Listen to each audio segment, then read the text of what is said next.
alguns segundos para começar a gravar. Pronto, dessa vez foi errado. Então, deixa eu só repetir aqui, tá? Como eu sempre esqueci de gravar a aula, só repetir o que a gente tinha falado, só que agora bem rapidinho. Até porque já é uma revisão. A glicose cai na glicólise,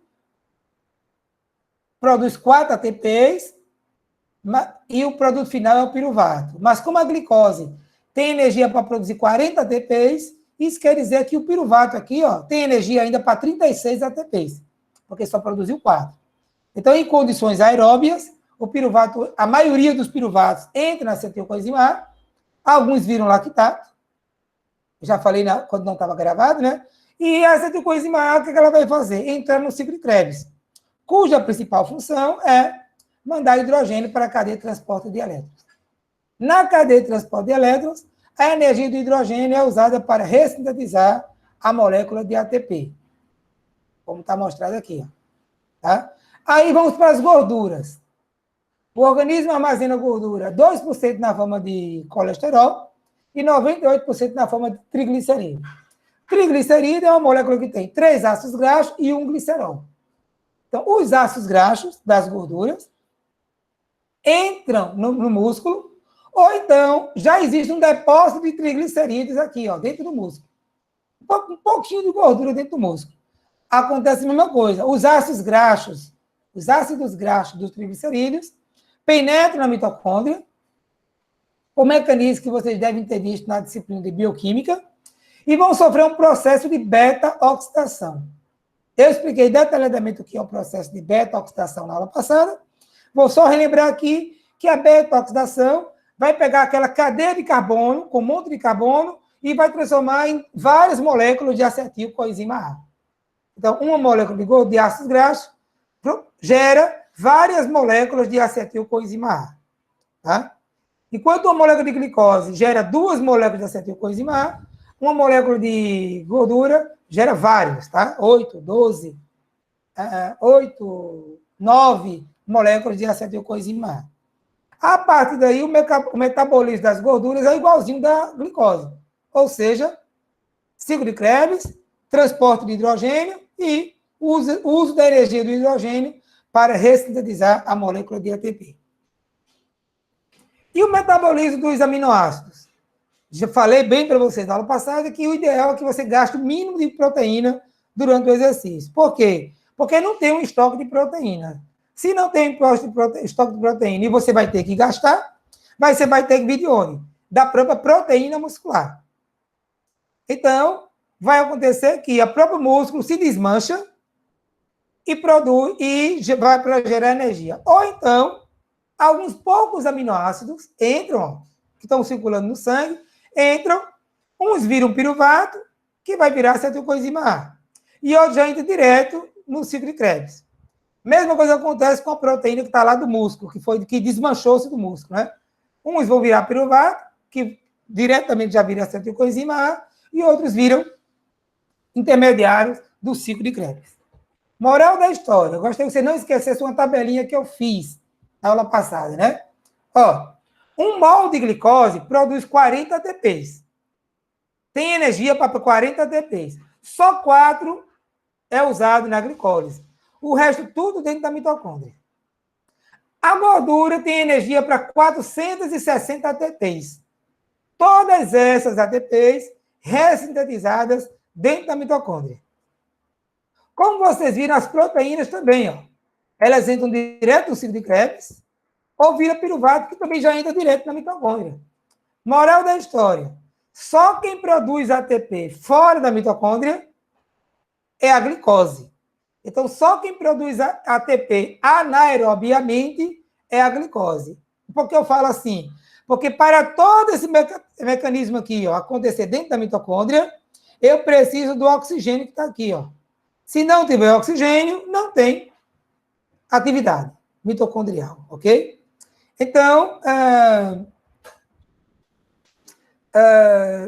o metabolismo humano é muito feito para ser aeróbio. Aí eu quero lembrar uma pergunta que eu fiz. Se eu considerar 40 moléculas aqui, ó, produzidas pela glicose, e 460 produzidas pela gordura, Nem vou falar das proteínas, que ela contribui muito pouco. Eu tenho 500 moléculas de ATP. De cada 500 moléculas de ATP, só 4 são produzidas fora da mitocôndria. Isso quer dizer que isso é irrisório. Se isso é irrisório, porque evolutivamente falando, a glicólise não sumiu. Porque o ser humano tem uma lei que diz assim, a lei do uso ou do desuso. Se usa, hipertrofia, aumenta. Se não usa, atrofia. E se não usa, atrofia, e de pai para filho, aquele negócio vai sumindo. Como vários órgãos nossos já estão sumindo. O apêndice está sumindo, os pelos no corpo já estão sumindo. Tá? Então, porque a glicólise existe. Aí uma menina, eu me lembro, respondeu super bem, ganhou um ponto por isso, né? Ganhou meio ponto por isso. Porque, na verdade, a mitocôndria produz a quantidade de ATP que você quiser. Para o dia inteiro, para a vida inteira. Mas é lento. A produção é um processo lento. No exercício, você queima muito ATP. Então, você vai ter que ressetar ATP com alta velocidade. Só quem garante a produção de ATP com alta velocidade é quem? Uma certa quantidade de fosfocreatina, que já tem dentro da célula, que numa única reação, entrega esse fosfato para o ADP, só que a quantidade só dura 7 segundos, tá? 7 segundos já tem bem pouquinho, com 15 segundos não tem mais nada. E a outra via de eu conseguir produzir ATP em alta velocidade é a via da glicólise. Só que se eu passar 30 segundos correndo numa intensa velocidade, aí eu vou entrar em fadiga, que é o principal assunto da aula de hoje, a fadiga muscular. Tá bom? Na verdade, são dois. O conceito de limiar anaeróbio e a fadiga muscular, ok? Primeiro a fadiga, depois o conceito de limiar anaeróbio. Então, eu até consigo fazer exercício em altíssima intensidade, só que no máximo por 40 segundos, porque é o tempo suficiente para acabar a fosfocreatina e o glicogênio não acaba. Mas aí a glicólise, quando fica muito rápida, as reações químicas vão gerar uma fadiga muscular, que vai gerar dor, e mesmo que você tente suportar a dor, vai retirar a capacidade do músculo de se contrair. Beleza? Então, é exatamente esse o assunto da aula de hoje. Tá? Então, vamos lá. Assunto da aula de hoje. É como se eu estivesse começando a aula agora, tá? Vamos estudar a fadiga muscular. O que é que eu posso dizer a vocês da fadiga muscular logo de cara? O metabolismo aeróbio, ele tem uma vantagem. Produz uma quantidade enorme de ATP para a vida inteira. Mas tem uma grande desvantagem. Ele não consegue produzir ATP rapidamente. Ou seja, durante o exercício, ele vai dar conta até um certo momento. Mas, vou dar um exemplo normal. O meu caso, tá? Repouso, a mitocôndria dá conta tranquilo. Então, a minha glicose nem precisa trabalhar muito. Se eu estiver andando a 6 por hora, a minha mitocôndria dá conta. A minha glicose trabalha um pouco mais do que no repouso, mas não trabalha muito. Se eu aumentar para 8 por hora, a minha mitocôndria continua dando conta. Mas a glicose vai trabalhar um pouquinho mais, mas muito pouco. Se eu aumentar para 10 por hora, a minha mitocôndria também dá conta. No meu caso, tá? Tem gente que com 10 por hora a mitocôndria já não dá mais conta. A maioria das pessoas, por sinal, tá? É porque eu tenho uma boa capacidade aeróbia, tá?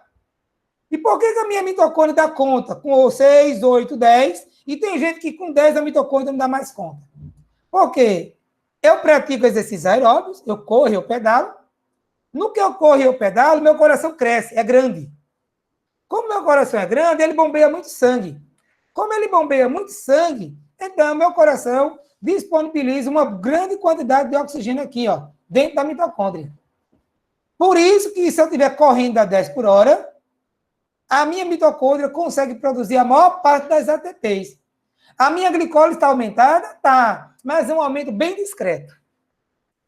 Tá? Então, à medida que eu vou aumentando a minha velocidade da corrida, 6, 8, 10 por hora, a minha glicose trabalha mais, mas é um mais bem pouquinho.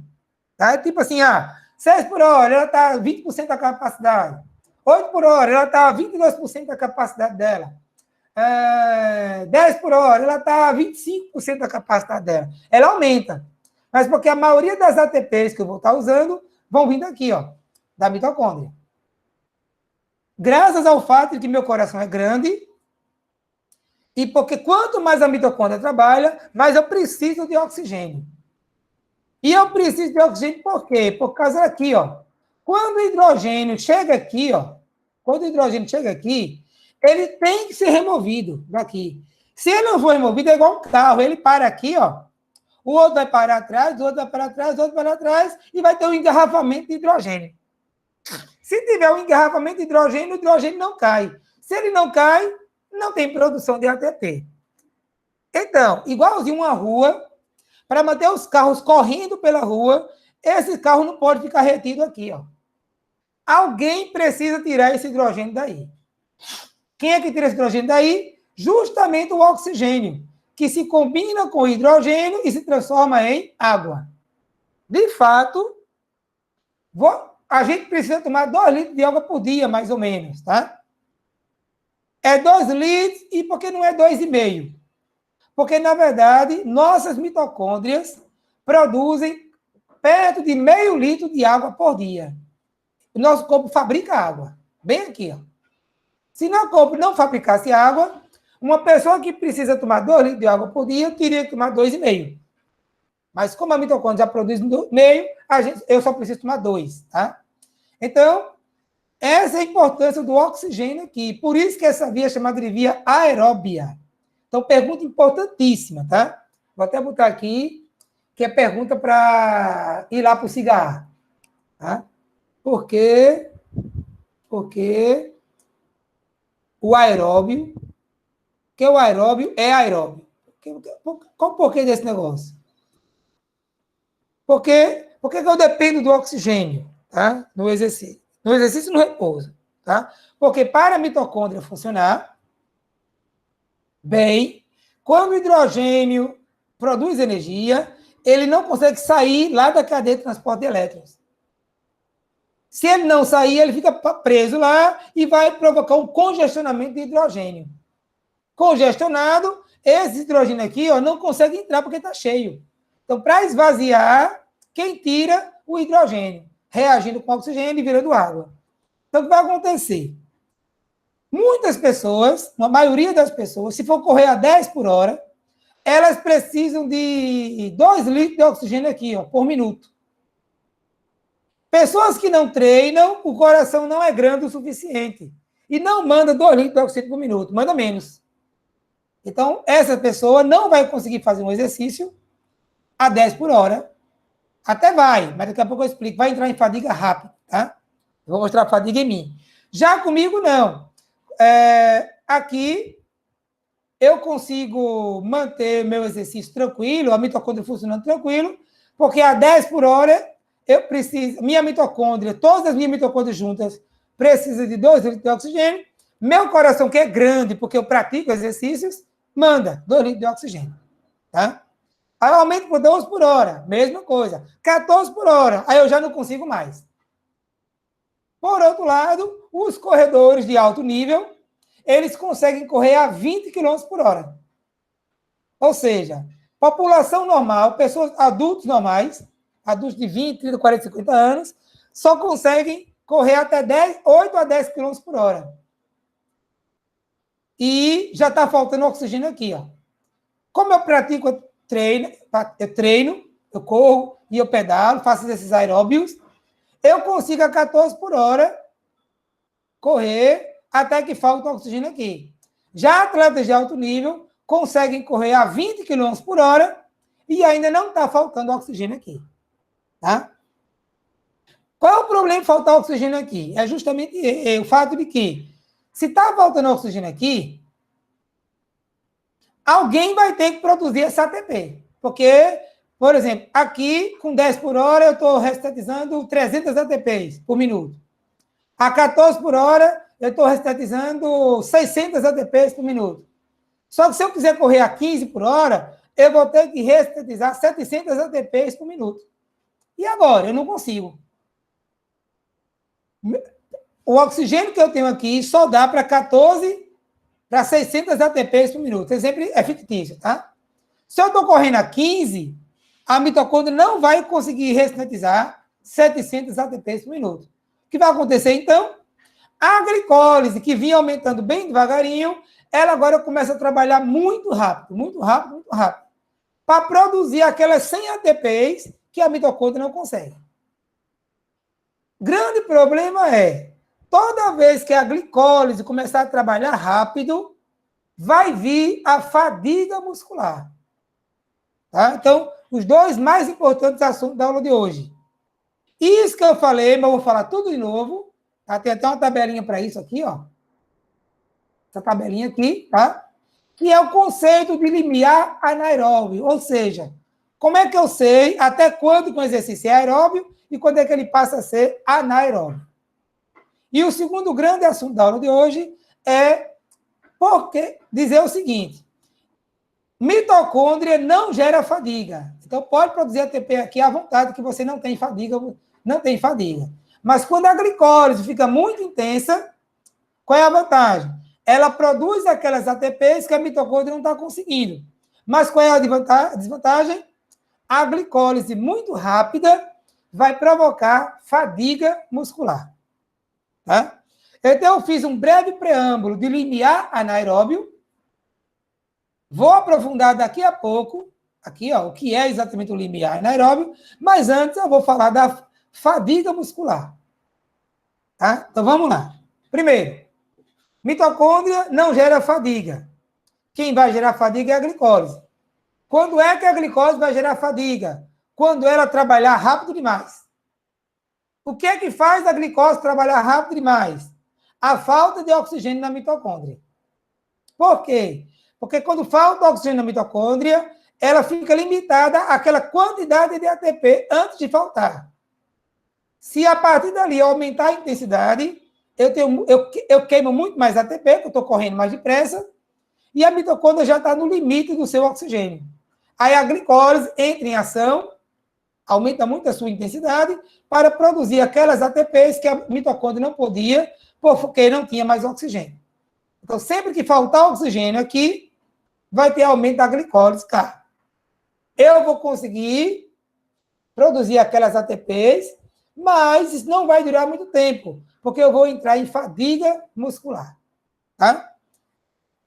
Isso quer dizer que, para entender a fadiga muscular, eu preciso colocar uma lupa aqui, ó, um microscópio aqui, ó, na glicólise. Eu vou ampliar a glicólise, vou mostrar a vocês o que é a glicólise e vou mostrar a vocês por que a glicólise excessivamente ativa produz algumas substâncias que geram a fadiga muscular. Tá? Então, vamos lá. Primeira questão, mostrar o que é a glicólise. Tá bom? Aqui você está vendo aquilo que eu falava toda hora, né? Cai na glicólise, que é uma reação, um composto, uma via de 10 reações. Então, estão aqui, ó, as 10 reações, ó, do número 1 ao número 10. Tá? Então, vamos entender agora o que é a glicólise. A glicólise, volto a dizer, é uma sequência de 10 reações químicas, só que agora eu vou falar mais profundamente. Cada reação química catalisada por uma certa enzima que está aqui, das quais esta aqui que eu botei uma setinha, ó, ela é muito importante, e vocês vão entender por quê. E a função da glicólise é preparar a molécula de glicose para que seja possível ressintetizar a molécula de ATP. Tá bom? Então, vamos lá. Curiosamente, a primeira reação da glicose, em vez de produzir ATP, ela gasta ATP. Ou seja, para iniciar a glicólise, eu preciso da ação dessa enzima hexoquinase, que vai transformar a glicose em glicose 6-fosfato. Então, glicose vai virar glicose 6-fosfato. Vamos entender bioquimicamente o que significa isso. Está aqui, ó. Essa animação vai nos ajudar bastante. O que é glicose virando glicose 6-fosfato? Está aqui, ó. A enzima hexoquinase, foi o que ela fez, ó. Eu vou dar um replay daqui a pouco, tá? A enzima hexoquinase arrancou um fosfato do ATP e grudou esse fosfato no carbono de número 6. Vocês sabem que os compostos orgânicos são os compostos do carbono, né? Então, é redundante eu colocar o carbono aqui. Ó. Então, aqui tem um carbono, aqui tem um carbono. Os 6 carbonos da glicose, né? C6H12 e O6 está aqui. Ó. Carbono, carbono, carbono, carbono, carbono. Esse é o carbono número 1, carbono 2, 3, 4, 5, 6. O que aconteceu? A enzima hexoquinase, vou dar o replay agora, arrancou um fosfato do ATP e colou esse fosfato no carbono de número 6. Por isso que a glicose se transformou em glicose 6-fosfato. Ou seja, é a glicose com fosfato no seu carbono de número 6. Volto a dizer, a glicólise, essa via da glicólise, em vez de produzir ATP, ela gastou uma ATP. Mas ela quer produzir, mas para isso ela tem primeiro que gastar. Qual é a segunda reação? A glicose 6-fosfato, mediada pela enzima fosfoglicose isomerase, vai ser transformada em frutose 6-fosfato.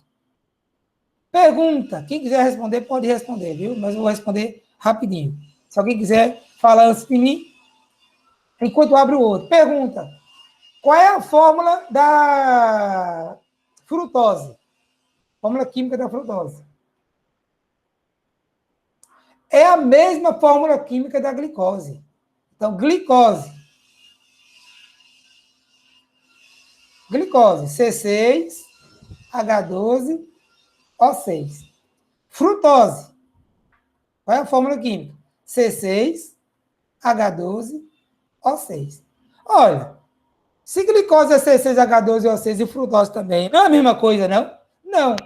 Porque uma molécula, ela depende da quantidade de átomos, mas também depende da posição dos átomos.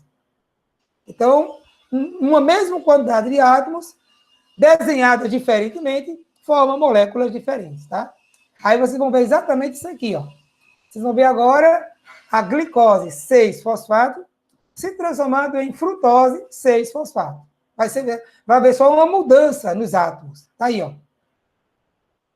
Vou dar o replay. Vocês vão ver que a glicose não é assim, ó.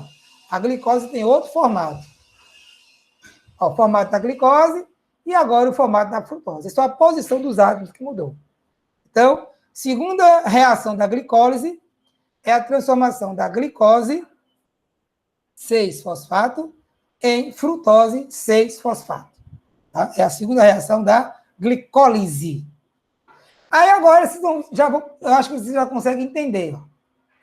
A enzima fosfofrutoquinase, que é a mais importante, decore esse nome, porque vocês vão precisar escrever esse nome na prova. Tá? Eu vou colocar de vez em quando questões abertas, tá? Para vocês responderem. Então, a fosfofrutoquinase, ela vai converter a frutose 6-fosfato em frutose 1,6-difosfato. Acredito que vocês já são capazes de prever o que vai acontecer naquela animação. Acredito que vocês já são capazes de dizer o seguinte, ó, vai gastar outra ATP e essa ATP vai se ligar no carbono de número 1 da frutose. Então, está aqui, ó. Cadê a animação? Está aqui, ó. Vamos lá. A enzima pegou o fosfato e grudou o fosfato no carbono de número 1 da glicose. Ok? Então, da frutose, aliás, do que era frutose 6-fosfato, virou agora frutose 1,6-difosfato. Ou então bifosfato. Di ou bi, tá? Aqui está bi, lá no livro está difosfato. Tudo é de 2, significa 2, tá? Aí agora vai acontecer uma coisa muito importante na glicólise. É porque agora acabou essa fase aqui, ó, chamada fase de investimento de energia. Ou então chamada fase de escova. Pega a palavra escova e bota um R depois do O. Fase de escova. A palavra escova significa preparação. Escorvar significa preparar. Ou então fase de investimento de energia. E vai ter agora a fase de geração de energia. A primeira coisa que vai acontecer para a glicólise, começar a produzir energia, é quebrar a glicose em 2 pedaços. Ou seja, o que era da glicose aqui? C6H12O6 vai se partir em 2 pedaços. Ou seja, C3H6O3 para um lado e C3H6O3 para o outro lado. Beleza? Então, vamos ver exatamente isso. Tem uma fase rápida aqui primeiro, né, que a frutose vai virar gliceraldeído, e depois o gliceraldeído se parte em 2 pedaços. Então, vamos ver essas reações aqui. Eu acho que aqui, inclusive, ele só mostra a partição em 2 pedaços. Isso, a enzima aldolase parte a molécula em 2 pedaços. 3 carbonos para um lado, tá aqui, ó, 3 carbonos para um lado, 3 carbonos para o outro lado. Ok?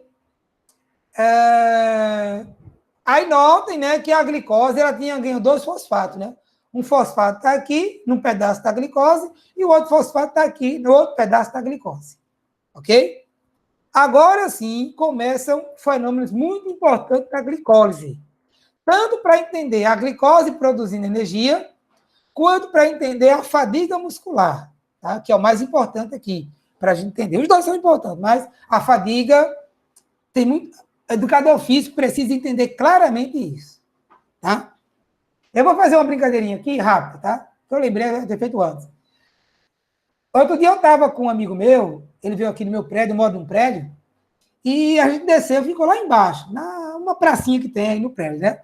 Aí a gente ficou sentado, relaxado e olhando para cima. Aí viu aquele prédiozão grandão lá em cima, né? Ele é engenheiro.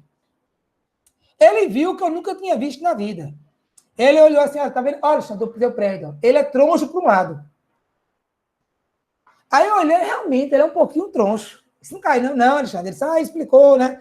Aí, ou seja, ele como engenheiro, eu olhava para o prédio, eu só vi um prédio bonito e a nuvem passando por cima do prédio. E ele viu o prédio inclinado para um lado. Aí ele falou que aquilo é normal, que se eu for no outro dia, o prédio pode estar inclinado para o outro lado, porque o prédio balança. Se não balançasse, caía, o vento derrubava. Então, ele explica. O que aconteceu? Ele viu o prédio com a visão de engenheiro dele.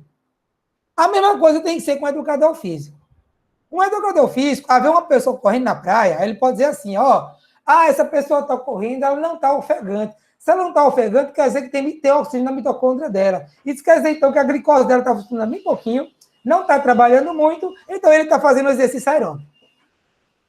Aí daqui a pouco passa uma pessoa ofegante, correndo e ofegante. Essa pessoa está no metabolismo anaeróbio. O que está acontecendo é que está faltando oxigênio na mitocôndria dele, no que falta oxigênio, a glicose está muito intensa, a glicose está muito intensa, provocando acidose, ele deve estar com as pernas queimando nessa hora, está doendo, o hidrogênio produzido está saindo para o sangue, esse hidrogênio no sangue está ativando o neurônio respiratório dele, o neurônio respiratório dele está muito ativado e ele está ofegante durante o exercício. Eu até de propósito falei rápido, né?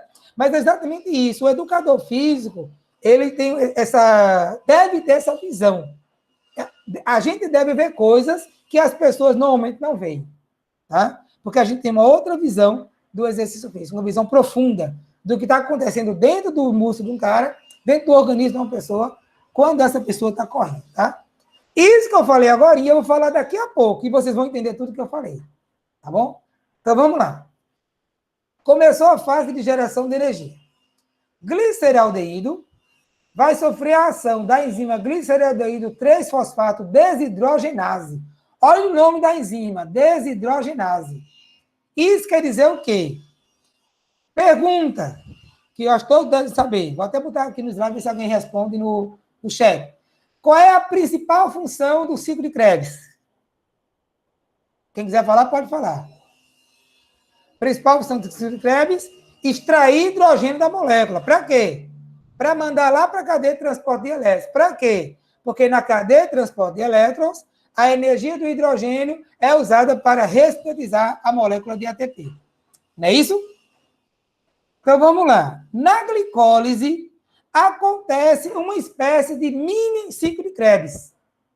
Ou seja, na glicólise, tem uma enzima que arranca o hidrogênio da glicólise. Da mesma maneira que no ciclo de Krebs, são arrancados vários hidrogênios a gente vai ver futuramente, em 3 pontos do ciclo de Krebs se arranca hidrogênio. Na glicólise, tem um ponto em que se arranca hidrogênio da molécula. E é exatamente aqui, ó.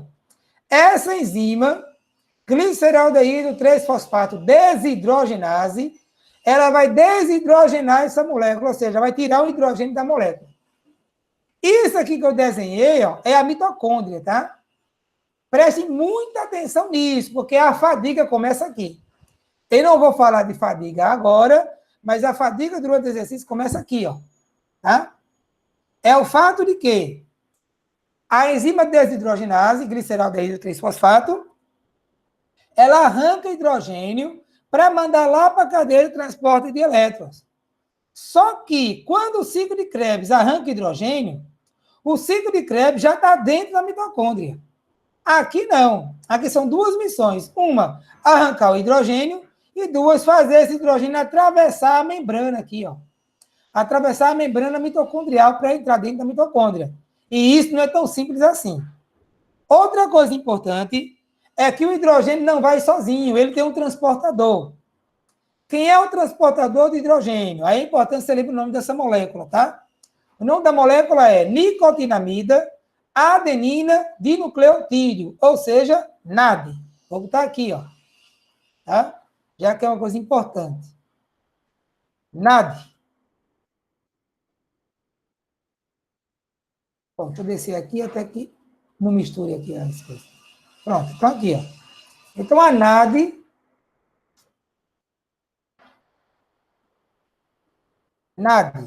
que significa dizer nicotinamida adenina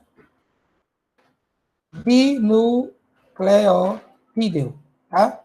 Então, a NAD é o transportador de hidrogênio, ou seja, essa enzima, gliceraldeído 3-fosfato, arranca o hidrogênio da molécula e a NAD vai transportar esse hidrogênio lá para a cadeia de transporte de elétrons. Tá?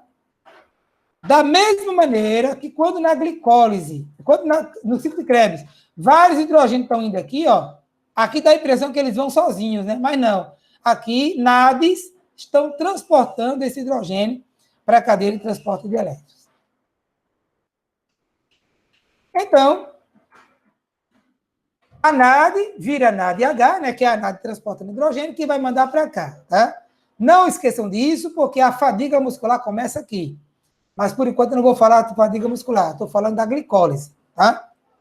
De qualquer maneira, a glicólise já está produzindo energia, né?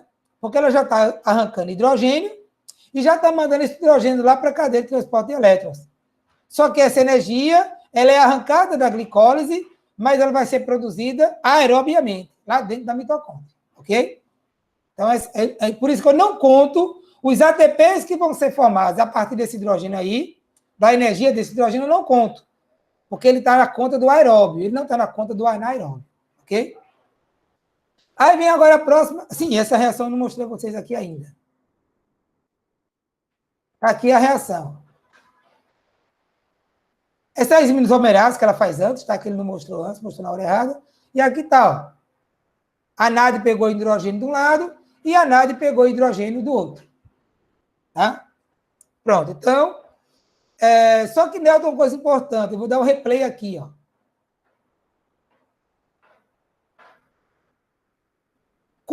Na verdade, aconteceu aqui uma troca, que é importante que vocês percebam. Vou dar o replay aqui, ó. Na mesma hora que essa enzima estava arrancando o hidrogênio da molécula, ela estava apagando o hidrogênio com aquele PI. O que é o PI? Quando o ATP vira ADP, solta um fosfato, né? Fica solto, né? E esse fosfato solto, ó, se liga ao que na molécula. Veja que antes a molécula só tinha 2 fosfatos e agora ele está com 4 fosfatos. Então, vocês prestem atenção quando eu vou dar o replay, que ao mesmo tempo que a NAD está arrancando o hidrogênio da molécula, está dando de presente para ele um fosfato, um PI. O fosfato de um ATP que virou ADP vai se grudar aqui na molécula. Olha o replay. Hidrogênio ganhando de um lado e um PI sendo compensado do outro. Resultado. esta molécula ficou com 4 fosfatos. O que vai acontecer, então, agora, na continuação dessa glicólise? A glicólise vai entregar esses 4 fosfatos para ressintetizar a molécula de ATP. O que nós vamos ver agora é a entrega desses 4 fosfatos aqui, ó. Tá? Desses 4 grupamentos de fosfatos. Por isso que a glicólise produz 4 ATPs. Vamos ver agora exatamente isso. Próxima reação. O que era gliceraldeído 3-fosfato virou 1,3-difosfoglicerato. Ou seja, eu não tinha um fosfato só no carbono de número 3. Eu tenho agora um fosfato no carbono de número 1 e um outro fosfato no carbono de número 3. Tá? Então, aí agora esse 1,3-difosfato, sob a ação da fosfoglicerato quinase, vai ressintetizar as 2 primeiras moléculas de ATP, ó, uma de cada lado. Ó. Então, ele vai, o que ele vai fazer? Um desses fosfatos vai ser entregue para uma ADP e o outro desses fosfatos vai ser entregue para outra molécula de ADP. Como eu vou mostrar exatamente aqui agora. No slide. Está aqui, ó. Fosfato de cima e o fosfato de cima. Pronto. Ressintetizei 2 moléculas de ATP. E o que quer dizer que o 1,3-difosfato virou apenas 3. 1,3-difosfoglicerato virou 3, tiro o di, né? Saiu di, 3 fosfoglicerato de um lado e 3 fosfoglicerato do outro lado. Beleza? Então, aí o que vai acontecer agora é, eu vou preparar a molécula para que ela consiga entregar o outro fosfato. Do jeito que a molécula está aqui, ó, ela não consegue liberar esse fosfato. Ela vai sofrer 2 alterações na sua forma, e essas 2 alterações vão permitir a entrega dos 2 ATPs. Tá? Por enquanto, ela não consegue entregar esse fosfato aqui. Então, a próxima reação vai ser o quê? O 3-fosfoglicerato vai se transformar em 2-fosfoglicerato. Eu suponho que você já sabe o que vai acontecer. O fosfato que estava no carbono de número 3 vai ser translocado para o carbono de número 2. Então, fica fácil de ver agora, né? Vamos lá. Ó, o fosfato saiu do carbono 3 para o 2, o fosfato saiu do carbono 3 para o 2. Beleza. Só que desse jeito, a molécula ainda não consegue entregar esse fosfato. Então, ele vai sofrer ainda a reação da enzima enolase, que vai transformar o 2-fosfoglicerato em fosfoenolpiruvato. Vai mudar muito a estrutura da molécula, inclusive liberando água. Então, a gente produz água não só na mitocôndria, mas produz água aqui também. Ó. Então, vai ter uma mudança bastante importante na posição dos átomos da molécula, de modo que ela deixa de ser um glicerato e passa a ser um piruvato. Tá? Fosfoglicerato é um glicerato com fósforo nele. Ou então piruvato. O que é o piruvato? É a molécula piruvato, só que ela tem um fósforo ligado a ele. Tá? Então, próxima reação de preparação está aqui. Ó. Formação de água pela enzima enolase. Pronto. O que era um glicerato se transformou em um piruvato. Só que esse piruvato tem um fósforo ligado nele.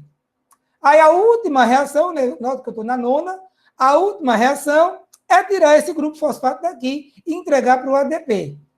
É tirar esse grupo fosfato daqui e entregar para o ADP.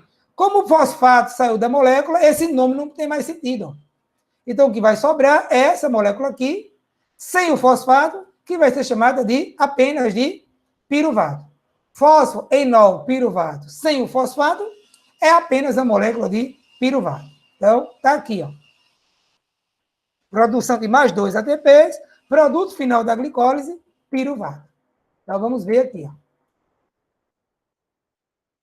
Chegou o ADP, pegou hidrogênio, chegou outro ADP, pegou fosfato. Aliás, eu falei errado, né? Chegou o ADP, eu falei, pegou hidrogênio, certo? Chegou um ADP, pegou um grupo fosfato, de um lado, chegou outro ADP, pegou o grupo fosfato do outro, e o produto final da glicólise é o piruvato. Acabou a glicólise. Tá? E aqui também é especificado aquilo que eu falei para vocês. Ó. Em condições aeróbias, a maioria desses piruvatos vai virar acetilcoenzima A. Ok? Em condições anaeróbias, se o exercício está muito intenso, a maioria desses piruvatos vai virar lactato. Aí, agora sim, uma vez mostrado para vocês o que é a glicólise, eu vou mostrar por que a glicólise, quando está muito intensa, provoca fadiga muscular. Tá? Antes disso, perguntas sobre a glicólise. Dúvidas sobre a glicólise? Sem dúvida sobre a glicólise, por enquanto. Eu só tenho mais dúvida do que entendimento, na verdade. Vamos embora. É que não é fácil lidar com bioquímica, não é isso? Mas a gente não vai ter problema. Eu vou revisar essa, com certeza. Glicólise é uma coisa que eu reviso, tá? Várias vezes. Beleza? Professor. Oi, pois não. No gráfico aí que o senhor mostrou, sim, essa parte amarelinha aí, que se eu não me engano, é a mitocôndria. Eu desenhei aqui a mitocôndria, viu? Qual é a função das lançadeiras de malato espartato? É exatamente o que eu vou falar agora, quando eu vou falar da fadiga muscular. Daqui a pouco eu falo dela, beleza? Beleza. Primeiro eu apresentei a glicólise, agora eu vou mostrar por que a glicólise provoca... Por que a mitocôndria não gera fadiga muscular? E por que a glicólise gera fadiga muscular? Beleza? Aquela queimação que a gente sente na corrida intensa ou numa série de musculação. Por que queima tanto? Por que dói? Tá? A fadiga muscular. Para isso, primeiro que tudo, precisava entender a glicólise, tá bom? Vamos seguindo, porque eu sei que bioquímica não é fácil não, viu? Até com essa animação, né? Aquela queimação em si, ela não é a fadiga muscular. Não sei se eu estou entendendo. Ela a fadiga muscular, ela vai produzir no caso aí, como o senhor falou, que o piruvato ele é o produto final da glicólise, não é isso? Isso, exatamente. Então, esse piruvato ele vai se transformar em acidose, é isso? Não. Que é justamente... Então, exatamente, antigamente se pensava que no exercício anaeróbio se pensava que o piruvato virava ácido lático. E o ácido queimava. Tá? Então, na verdade, eu vou responder a sua pergunta anterior, né? A acidose, ela faz parte, é um dos componentes da fadiga muscular. Tá? A fadiga muscular está aqui, ó. Ela é caracterizada pela dor, pela inibição de uma das enzimas da glicólise e pela incapacidade do músculo de quebrar mais ATP. Logo, o músculo não consegue se contrair. Vou chegar já aqui, tá bom? Então, a queimação, aquela sensação de queima no músculo da gente, que é a dor, né? É um dos componentes da fadiga, mas não é o único. São três coisas que caracterizam a fadiga, tá? A queimação, a incapacidade de produzir, de usar ATP, consequentemente, a incapacidade do músculo se contrair. E a própria glicólise fica lenta, ela se lentifica. Aí não consegue mais ressintetizar as ATPs. Aí você não consegue mais contrair, por quê? A glicose não está produzindo ATP, não tem ATP. E o ATP que ainda tem, não consegue quebrar. Aí o músculo não consegue se contrair. Aí a gente sente uma sensação de duro, o músculo fica duro, uma sensação de petrificação no músculo. E não consegue mais manter aquela mesma velocidade. Ou não consegue mais fazer uma repetição a mais na musculação, por mais que queira. A gente não consegue. Mas que a gente supere aquela dor, mas o músculo não consegue mais se contrair. Entendeu? Esse é o principal mecanismo da fadiga muscular. Tá? Mas aí, então é mais de um, né? Nesse caso é mais de um mecanismo. É a dor, a própria glicólise fica lenta, aí não produz mais ATP, então quer dizer que o músculo vai ter menos ATP para se contrair, não é isso? Que a glicose não está funcionando, ou está lenta. E o terceiro fator é que mesmo as ATPs que ainda tem, não consegue mais quebrar. Se não quebra, não gera energia. Se não gera energia, o músculo não contrai. Se o músculo não contrai, você não consegue manter aquele exercício. Entendeu? Então, mas vai chegar lá. Eu vou resumir isso aqui de novo, daqui a pouquinho, tá bom? Vamos entender, então, o primeiro mecanismo da fadiga, tá? Que é a acidose. Antigamente, se pensava que era o piruvato que virava ácido lático. E a fadiga acontecia aqui, ó. Esse ácido lático que provocava toda essa fadiga. Hoje sabe que o piruvato não vira ácido lático, ele vira lactato. Lactato, ácido lático, é um ácido. E tem sentido eu supor que ele provoca acidose. Se é um ácido, né? Entretanto, o lactato não é um ácido. O lactato é um sal. E sal não provoca acidose. Vocês ainda hoje ouvem pessoas falando de ácido lático, mas o músculo não produz ácido lático. Então, isso é uma correção que foi feita, tá? Hoje em dia já se sabe que não existe isso de ácido lático dentro do músculo. Existe lactato. Agora, olha só. Se o lactato é um sal, e sal não provoca acidose, e se todo mundo que já fez um exercício intenso, seja uma corrida, ou seja uma natação, ou seja uma série na musculação, e sentiu o músculo queimar, se o músculo queima, quem é que está queimando? Se não tem nenhum ácido. Se não é ácido lático que produz, é lactato. Lactato é um sal. Sal não produz acidose, não produz queimação. Então, quem é que está queimando o seu músculo na hora do exercício? Queria perguntar aqui, pode responder no chat. Alguém aqui nunca fez um exercício para sentir queimação? Tem gente que nunca fez, viu? Tem gente que na vida inteira nunca fez exercício. Consequentemente, nunca fez exercício anaeróbio. Consequentemente, nunca sentiu queimação. Alguém aqui nunca sentiu aquela queimação? Ou eu posso estar tranquilo que quando eu estou falando de queimação, todo mundo sabe do que eu estou falando? Espero que sim, mas se não, pode acontecer, nada demais. Ninguém vai para o inferno porque nunca fez exercício, né? Vai para o inferno por outras coisas, tá? Já senti, já. Pronto, então, imagino que todo mundo já sentiu, tá? Olha, a grande pergunta agora é o seguinte. Antigamente, se achava que quem provocava a queimação era o ácido lático. Hoje a gente sabe que piruvato não vira ácido lático, piruvato vira lactato. Se piruvato vira lactato, que é o sal, quem é que está provocando a acidose, então? Os hidrogênios? Oi? Os hidrogênios? Isso, exatamente. Perfeito. Agora, de onde você tirou a ideia de que é o hidrogênio? Quando o NAD ele não consegue mais pegar os hidrogênios, aí Isso. ele vai se ligando à troponina e vai inibindo a contração. Quase. É por aí mesmo, tá quase. Você chegou bem lá. Já achei demais você dizer que é o hidrogênio. Perfeito, tá? Mas tá quase lá. Olha só, o que acontece é o seguinte. O que é que faz um meio... Primeiro, como é que eu meço o pH? Já falei, eu dei a resposta. Como é que eu meço a acidose de um líquido? Qual é a medida? Chamada de pH. Potencial de hidrogênio. Como é que eu meço a massa de alguma coisa? Pelo peso, em quilogramas, não é isso? Então, e o que significa pH? Aliás, escrevi ao contrário aqui, né? P minúsculo, H maiúsculo. O que significa pH? Potencial de hidrogênio. Isso é a quantidade de hidrogênio, potencial de hidrogênio, para deixar um meio mais ácido ou menos ácido, né? Ou seja, um pH de 7,0 é um pH neutro. É isso? Como o pH ele é uma escala logarítmica inversa, quanto menos hidrogênio, maior o pH. E mais alcalina está aquela solução.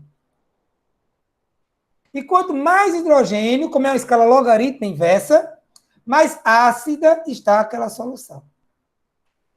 Ou seja, a concentração de pH, de hidrogênio, tá? Maior concentração de hidrogênio, deixa o meio mais ácido. Beleza?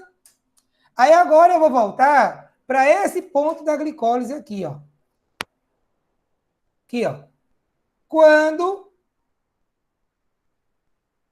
a enzima gliceraldeído 3-fosfato desidrogenase arranca hidrogênio da molécula. Ok? Na hora que esse negocinho arranca hidrogênio da molécula, essa enzima arranca o hidrogênio da molécula, tem um transportador que vai levar essa molécula lá para dentro da mitocôndria. Quem é o transportador? A nicotinamida adenina de nucleotídeo. Quem não decorar esse nome, lembre apenas NAD, tá? Se você escrever NAD ou escrever nicotinamida adenina de nucleotídeo, para mim tanto faz. Beleza? Então, a NAD, essa enzima aqui, ó, a gliceraldeído, cadê o mouse? Sumiu meu mouse. A gliceraldeído, espero que vocês estejam vendo aí, tá? A gliceraldeído, deixa eu dar um ESC aqui. Outro mouse aqui, ó. A gliceraldeído 3-fosfato desidrogenase arranca o hidrogênio e esse hidrogênio vai ser transportado pela NAD, pelos NAD, é um transportador, pelos NADs para dentro da mitocôndria. Só que aí tem o primeiro problema. Qual que é o primeiro problema? A membrana mitocondrial é impermeável para a NAD e para o hidrogênio. O que é que se faz quando a membrana é impermeável para alguma coisa e essa alguma coisa tem que entrar? Por exemplo, a glicose. Por que eu preciso da insulina? Voltando para o assunto passado. Porque a glicose, quando cai na corrente sanguínea, ela tem que ir para dentro do músculo e do fígado. Só que a membrana muscular é impermeável para a glicose. O que é que eu tenho que fazer? Abrir um canal. Para abrir o canal, quem faz isso? A insulina. É por isso que eu preciso da insulina. Da mesma maneira, já que a membrana mitocondrial é impermeável para o hidrogênio, então eu preciso de um transportador. Existem vários tipos de transportadores, tá? Um dos tipos de transportador é uma proteína assim, ó, que ela recebe o hidrogênio, recebe aqui a NAD, tá só o NH, tá? Quando ela recebe, ela gira assim, nessa direção, ó, jogando esse hidrogênio dentro da mitocôndria. Só que ela girou, essa outra ponta, ó, vai vir para cá, né? Então, essa outra ponta vai estar aqui agora, ó. Então, essa ponta jogou o hidrogênio, está aqui, ó, NADH, e a outra ponta também atrai o hidrogênio, NADH. Aí ela gira de novo. Aí gira jogando esse NADH para dentro da mitocôndria. Por isso que o nome dessa proteína é uma lançadeira, aquela lança. É uma proteína. Uma proteína feita de quê? De 2 aminoácidos. Um aminoácido chamado de malato e um aminoácido chamado de aspartato. Ok? Então, o que vai acontecer é que a mitocôndria não permite a passagem de glicose, não permite a passagem de hidrogênio, mas ela é dotada de um monte de lançadeiras. Então, vou botar aqui, ó, um monte de lançadeiras. Vou desenhar aqui um monte de lançadeiras. Tá aqui, ó. Lançadeiras, proteínas de malato e de aspartato ao longo de toda a mitocôndria. Aí eu vou voltar para uma questão aqui importante. Eu falei para vocês que enquanto tem oxigênio aqui na mitocôndria, a glicólise está trabalhando bem pouquinho. Lembra disso que eu falei? Que no meu caso, eu consigo correr até 13,7 km por hora. Eu sei com precisão, tá? Eu consigo correr até 13,7 km por hora sem que falte oxigênio aqui, ó. Só que a partir de 13,7 km por hora, 14 km por hora, no meu caso, a quantidade de oxigênio que eu preciso aqui, o meu coração não consegue mandar. Neste caso, a minha glicólise vai ter que trabalhar bastante para produzir aquela ATP que a minha mitocôndria não está conseguindo. Ok? Então, vai acontecer o seguinte, ó. Se eu estiver caminhando a 6 por hora, correndo a 7 por hora, 8 por hora, 9 por hora, a minha mitocôndria está dando conta de produzir a maioria das ATPs. A minha glicólise está trabalhando mais do que no repouso? Claro que está. Só que ela está trabalhando lentamente. Moral da história. Se a minha glicose está trabalhando lentamente, ela produz poucas NADs. Se ela produz pouca NAD, a quantidade de NADs aqui, vamos botar só o hidrogênio, tá? E eu vou botar, chamar a atenção, o hidrogênio tem uma carga positiva. Então, a quantidade de hidrogênio aqui, ó, que eu estou produzindo, está menor do que o número de lançadeiras de malato aspartato. O que quer dizer isso? Quer dizer que eu não vou ter problemas para lançar esses hidrogênios da mitocôndria. Beleza? Ou seja, não vai haver acúmulo de hidrogênio na mitocôndria. Na mitocôndria não, desculpa, no citosol. Citosol é a mesma coisa que citoplasma. E no músculo, o citoplasma é chamado de sarcoplasma. Então, se eu falar citosol, se eu falar citoplasma, ou se eu falar sarcoplasma, eu estou falando da mesma coisa, ok? Aí, eu aumento a minha velocidade para 10 km por hora. A mitocôndria continua dando conta, porque você já sabe que até 14 por hora, até 3,7 por hora, eu tenho oxigênio suficiente. Mas a minha glicólise vai estar trabalhando mais. Mas ela produz aqui, ó, mais hidrogênio. Só que notem que eu estou correndo a 10 por hora, a quantidade de hidrogênio que eu estou produzindo ainda é menor do que o número de lançadeiras de malato aspartato. Isso quer dizer que eu não vou ter problema para lançar esse hidrogênio na mitocôndria. Isso quer dizer também que não vai acumular hidrogênio na mitocôndria. Beleza? Só que aí eu aumento a minha velocidade para 14 km por hora. Eu estava em 10, aumentei para 14. Resultado, a minha mitocôndria não vai conseguir produzir tanto ATP assim. Porque com 14 por hora, a minha mitocôndria precisaria produzir 700 ATPs por minuto. Por segundo, na verdade. Tá? Só que pela quantidade de oxigênio que eu consigo mandar para a minha mitocôndria, que meu coração manda para a minha mitocôndria, eu só consigo produzir 600 ATPs por segundo. Resultado, aquelas 100 ATPs a mais que eu preciso para manter o metabolismo de 14 km por hora, a mitocôndria só dá 600. Quem vai ter que produzir muito ATP agora é quem? A minha glicólise. Acompanha o mouse aqui. Ó.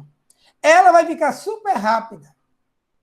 O que vai acontecer, entretanto, é que na hora que minha glicólise fica super rápida, eu consigo correr 14 por hora. 15 por hora eu consigo. 17 eu consigo. Eu consigo correr 1 km a 17 por hora. Eu faço treino intervalado ali na praia, eu corro 1 km a 17 por hora.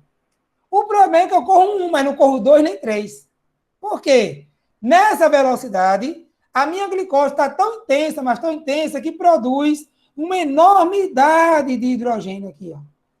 Quanto mais glicólise acontecendo, mais vai ter ação aqui, ó, gliceraldeído, da enzima. Então, eu vou produzir muito, muito, muito, muito hidrogênio. Está até aqui que não cabe ali. Então, um monte de hidrogênio, de cargas positivas, tá? Prótons positivos. Por que eu fiz questão de colocar o próton positivo? Porque quem gera a acidose é o próton, não é o hidrogênio em si, é o próton. Resultado, se eu correr de 14 por hora para cima, a minha glicólise fica muito intensa, porque faltou oxigênio na mitocôndria, de tal modo que a quantidade de hidrogênio na minha mitocôndria, ou no meu citoplasma, no meu citosol, tá? Vai ficar maior do que o número de lançadeiras de malato aspartato. Resultado, vai acumular hidrogênio no citosol. Considerando a lei do pH, né? Que o potencial do hidrogênio para gerar acidose depende muito da concentração desse hidrogênio. Isso quer dizer, então, que esse monte de hidrogênio é quem provoca a acidose, tal como a menininha chamada Ivne já falou. Então, a acidose muscular, aquela queimação que a gente sente, é provocada pelo acúmulo de hidrogênio dentro do citosol. Isso porque a glicólise, que é metabolismo anaeróbio, está tão intensa que produz uma quantidade de hidrogênio, de prótons de hidrogênio, maior do que o número de lançadeiras de malato aspartato. Isso provoca a acidose muscular. Beleza? Aí vai doer. No que vai doer, a tendência é que eu desista do exercício. Porque o ser humano não foi feito para suportar a dor. Mas aí, vamos supor que eu sou um atleta e eu já aprendi a suportar a dor. Mesmo com a dor, eu fico forçando mais e mais e mais, porque eu quero ganhar uma prova. Imagine, por exemplo, o cara que ganha medalha na Olimpíada, aqui no Brasil, fora os patrocínios que ele vai conseguir, ele ganha uma bolsa da Caixa Econômica de R$6.000. Imagine um atleta pobre, dificuldade financeira, tá? Tá no finalzinho de uma prova de 400 metros, que é a prova do atletismo que mais gera acidose. Tá faltando 20 metros para completar os 400 metros. Ele está em quarto lugar. O terceiro colocado está a 20 centímetros na frente dele. Ele vai dar tudo, ele vai esquecer a dor, ele vai dar tudo que tem para passar desse terceiro colocado. Só que ele está perdendo velocidade por causa da acidose.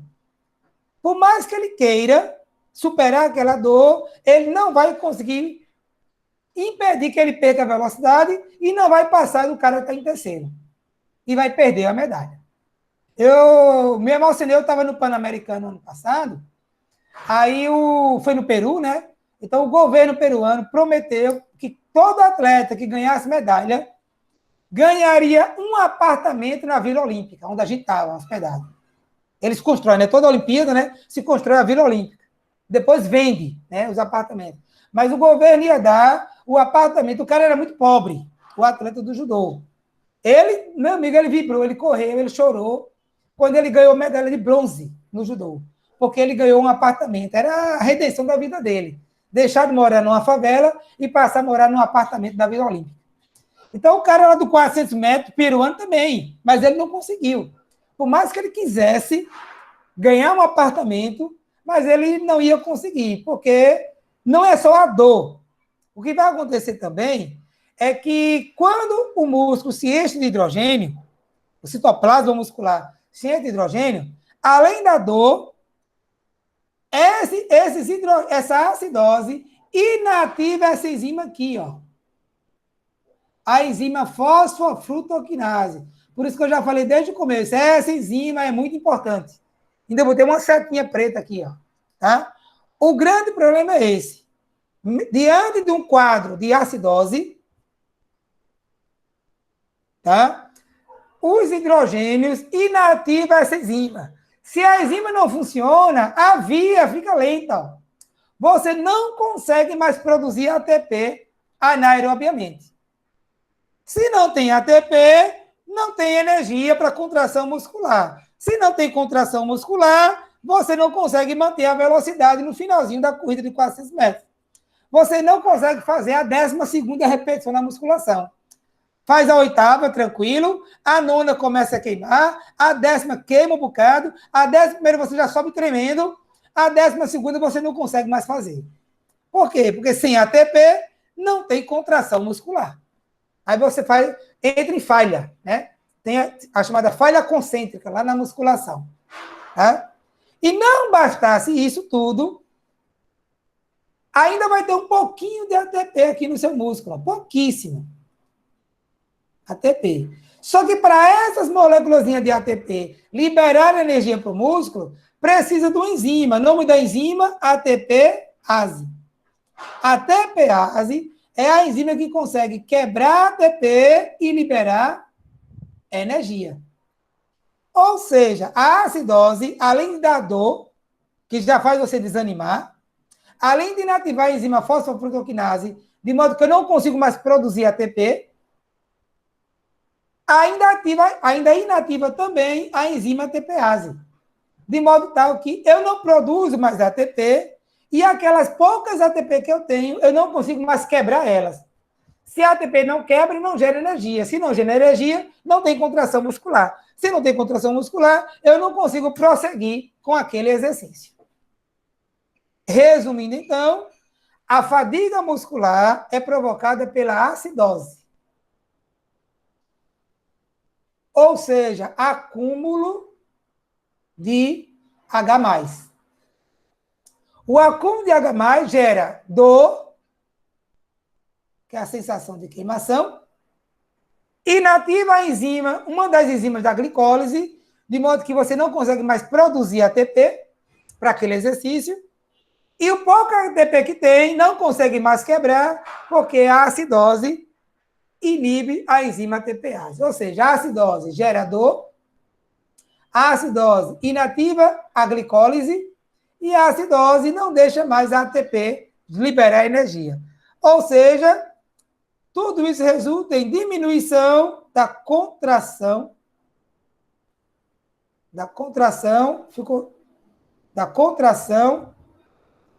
muscular. Ou seja, incapacidade para continuar com aquele exercício. Exemplo bem claro, tá? Se eu for correr a 13 por hora, eu corro 10 quilômetros nessa velocidade. Se eu quiser correr 15, 20 quilômetros, eu vou ter que baixar minha velocidade. Para quanto? Para 12 por hora. Tá? Se eu quiser correr a 17 por hora, eu consigo. Eu consigo correr mais ou menos 1 quilômetro a 17 por hora. De fato, quando eu vou fazer treino intervalado, eu faço... Deixa eu ver a conta aqui se dá isso mesmo, viu? Quando eu vou fazer treino intervalado, eu consigo correr... Deixa eu ver aqui uma coisa. Eu tenho que fazer a conta rápida, tá? Enquanto você faz a conta aí, manda o pessoal dar o oi no chat. Hora da chamada, tá? Dei um oi aí no chat, tá? Esse oi representa a chamada, beleza? Então, quando eu corro eu consigo correr 1 quilômetro a 3 minutos e 40 segundos. 1 quilômetro dá 16,36 km por hora. Então, quando eu corro 16,3 km por hora, eu produzo hidrogênio, aí essa quantidade vai aumentando, de modo que quando der 1 km de corrida, eu já não aguento mais, aí eu tenho que diminuir meu ritmo, tá bom? Professor? Pois não, Ivy. No caso, a inibição da ATPase, mas também há essa ligação do hidrogênio na troponina? Eu li... Exatamente, olha só, são novos mecanismos, tá? Que tem tentado explicar a fadiga, tá? A ligação do hidrogênio na troponina é uma daquelas teorias mais fracas, entendeu? Tá certo. E é uma proposta que ainda não está devidamente confirmada, mas faz parte, toda hora está se estudando o que é que provoca a fadiga muscular, tá? Então, a ligação do hidrogênio na troponina é uma das possíveis causas, mas as causas classicamente bem estabelecidas é a inibição da fosfofrutoquinase e a inibição da enzima ATPase. Certo, obrigada. Mas tudo é para impedir a contração muscular, para não deixar mais o músculo se contrair. Tá? Então, isso caracteriza a fadiga muscular. Tá? Relembrando de todo mundo dar o oi. Tá? Esse oi está dizendo, eu estou na aula presente. Eu não estou só logado. Eu estou logado e presente na aula. Beleza? Então, vamos lá. Dúvidas sobre a fadiga muscular.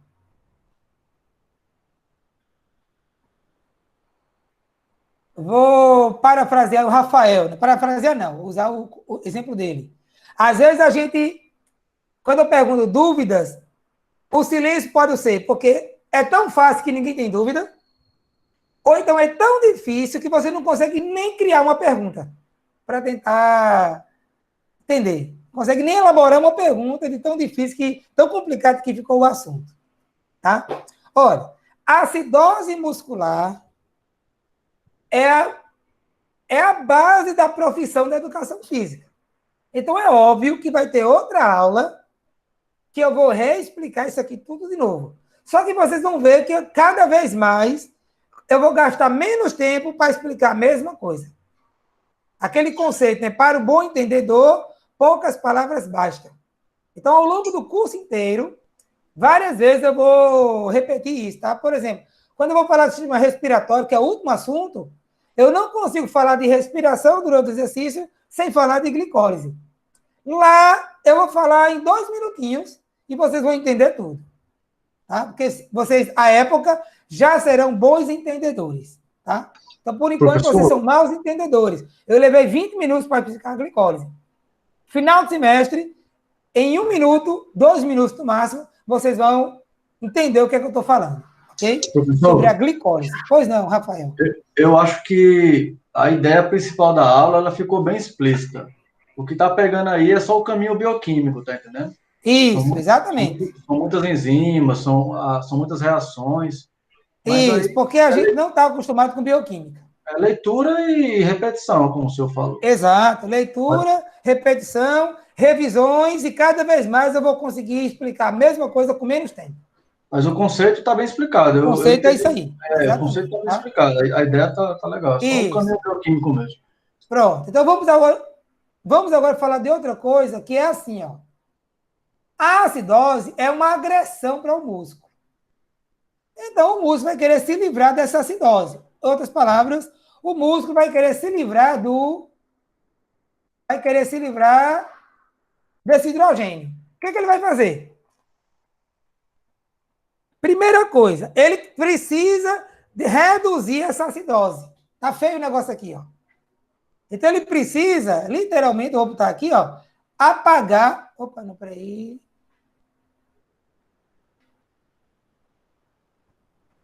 Manter. Ah, eu fiz uma besteira aqui. Meu músculo agora vai precisar diminuir essa quantidade. Peraí, eu mantive esse rapidinho vai ficar tudinho. Vou ter que salvar, fechar, não salvar. Só um momentinho aqui, deu um nó aqui. Não salva, senão eu ia salvar com esses riscos tudinho. E vou abrir de novo.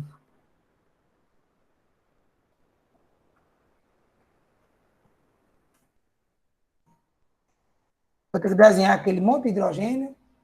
Quero apagar agora. Então, vamos lá.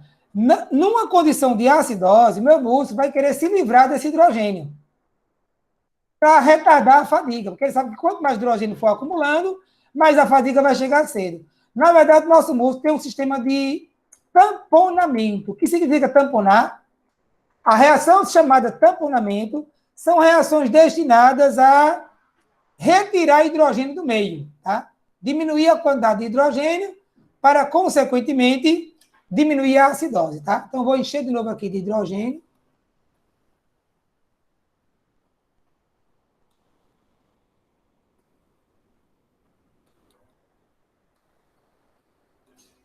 Então, o músculo agora está preocupado, na hora da acidose, ele vai tamponar esse hidrogênio. Significa o quê? Ele precisa se livrar desse hidrogênio para minimizar, ou pelo menos retardar, essa acidose induzida pelo exercício, tá? Então, vamos lá. O que ele vai fazer?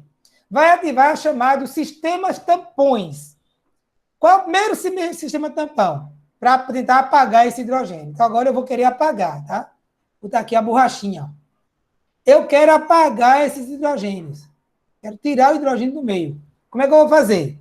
Primeira reação que consegue tirar hidrogênio. O piruvato, olha o mouse aqui, tá? O piruvato, cujo processo natural é virar acetilcoenzima A, é ir para dentro da mitocôndria na forma de acetilcoenzima A. Ele, em vez de virar acetilcoenzima A, ele pega dois hidrogênios, esses dois hidrogênios aqui, ó. Esse piruvato aqui vai pegar esses dois hidrogênios aqui, ó. Então, o piruvato aqui pegou esses dois hidrogênios. Na hora que o piruvato pegou esses dois hidrogênios, ele deixa de ser chamado piruvato e ele agora vai ser chamado de lactato. Então, o lactato fez sumir esses dois hidrogênios daqui. Como de fato vocês vão ver aqui, ó. Aqui, ó. Essa é a molécula de piruvato. E essa é a molécula de lactato. Qual é a diferença? Esse hidrogênio e esse hidrogênio aqui, ó. Tá? Então, o piruvato pega duas moléculas de hidrogênio, dois átomos de hidrogênio, deixa de ser piruvato e vira lactato. Então, moral da história. Antigamente se achava que a acidose era provocada aqui. A fadiga muscular começava aqui, no piruvato virando lactato. Até porque achava que era ácido lático. Hoje em dia a gente sabe exatamente o contrário. E a reação do piruvato se transformando em lactato, não é o causador da fadiga, mas pelo contrário, é um retardador da fadiga. Isso quer dizer, se você pegou uma carga na musculação lá e você fez 12 repetições, até que queimou tanto e você não conseguiu mais levantar, se não fosse o piruvato virando lactato, você só faria 10 repetições. Beleza? Ou seja, o músculo ele tem um mecanismo para tamponar a acidose, para retardar essa acidose. Só que esse mecanismo não fica só por aí. Para retardar a acidose, o que a célula faz? Ela pega bicarbonato, que já existe dentro do músculo aqui, ó, que é HCO3. Está fora aqui, tá? HCO3. E o bicarbonato também rouba o hidrogênio. Tá? Aí já está também retardando a acidose. Acontece que existe uma molécula que também rouba hidrogênio, ela também consegue pegar hidrogênio. E ela virou o último suplemento nutricional que foi criado, que realmente funciona, que é o beta-alanina. Tá? A beta-alanina foi o último suplemento criado, já faz mais de 10 anos, tá? Ela realmente funciona. A beta-alanina, quando você come ela, alanina, ela vai no músculo se transformando em carnosina. A carnosina, deixa eu escrever melhor aqui. Carnosina. A carnosina, ela também consegue pegar hidrogênio e retardar a acidose. Então, o que vai acontecer é o seguinte. Se você fez 12 repetições na musculação, se não fosse pelo piruvato virando lactato, você só faria 10. Se não fosse pelo bicarbonato e a carnosina que já existe no músculo, pegando hidrogênio, você só faria 8. Tá? Se você tomar beta-alanina, em vez de 12, você faz 13 ou 14 repetições. Porque ela retarda ainda mais a acidose muscular. Então, a beta-alanina é um suplemento para aqueles esportes cuja fadiga é provocada pela acidose muscular. Quais são as modalidades que a fadiga é provocada pela acidose muscular? Uma série de musculação com a carga pesada, provas de corrida que duram até mais ou menos 8 minutos. Quem provoca a fadiga é a acidose muscular. Isso quer dizer que atletas dessas modalidades são beneficiados pelo consumo de beta-alanina, porque ajuda a retardar a acidose. Agora vem a próxima pergunta, que eu acho que merece um slide aqui. Eu faço a coisa errada, tenho que descartar. O que mais? E a acidose? Vou botar aqui, ó. E a fadiga em exercícios mais longos? Fadiga em exercícios longos, ou de longa duração. É provocada por quê? Olha, se o exercício é uma corrida de 10 quilômetros, por exemplo, quem é que vai gerar a fadiga? Primeiro, o limiar anaeróbio. É você conseguir correr na máxima velocidade,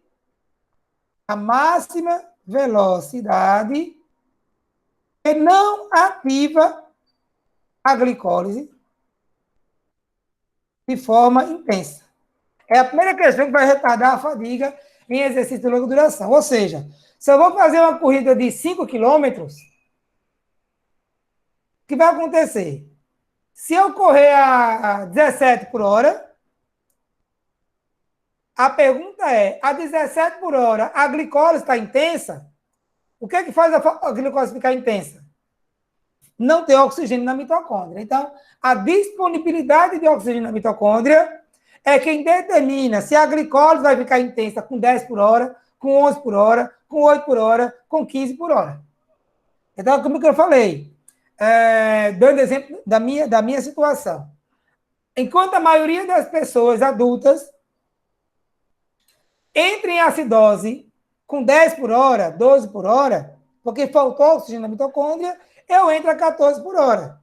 Mas, em contrapartida, corredores de nível alto conseguem correr a 20 por hora, muito longe do que eu consigo, sem entrar em acidose. O que vai acontecer é que essas pessoas, mesmo a 20 por hora, o coração dela muito grande entrega muito oxigênio aqui, ó. Então, a glicólise deles não aumenta. Tá? Enquanto isso, tem pessoas que são sedentárias, que vão fazer uma caminhada, se correr a 8 por hora, que é uma corrida lenta, 8 por hora, precisa de 1 litro de oxigênio. Só que o coração dela pequenininho não manda. Como não tem oxigênio aqui, a glicólise aumenta de intensidade. Quando aumenta de intensidade, acontece tudo que foi o alvo da nossa, o conteúdo da nossa aula de hoje. Glicólise, acúmulo de hidrogênio, acidose, inativação da enzima fosfofrutoquinase, inativação da enzima TPase, e o hidrogênio se liga na cabeça da miosina, não deixando a miosina se contrair. Fazer o movimento junto com a quitina, inibindo a interação actomiosina, como a Ivna falou, tá? Provavelmente, isso que a Ivna falou. Beleza? Então, são diversos... tudo depende de quê? Ó? Da disponibilidade de oxigênio. Beleza? Mas aí vamos fazer uma situação assim, ó. O cara vai para uma maratona. Vou pegar uma meia maratona. Eu corri uma meia maratona ano passado. Aquela maratona, meia de João Pessoa. Numa prova de 10 km, eu consigo correr quase a 14 por hora. A minha meia maratona, eu corri para... Deixa eu ver quanto é que eu fiz. Eu corri para... Eu me lembro que eu fiz 1 hora e 43 minutos. Não, eu fiz um pace de... Eu corri para 4:52. Eu me lembro disso, tá? Não, aqui não, aqui. Eu corri para 4:52. Então, eu corri, ó, enquanto numa corrida de 10 quilômetros, eu corro para 14 por hora, quase 14 por hora, a meia maratona, eu corri para 12,3 quilômetros por hora. A pergunta agora é o seguinte, eu corri a meia maratona para 12,3 quilômetros por hora. Só que 12,3 eu tenho oxigênio suficiente aqui, ó, na minha mitocôndria. Isso quer dizer que eu corri sobrando oxigênio na minha mitocôndria o tempo inteiro. Mas se meu limiar anaeróbio acontece, vou botar aqui, ó.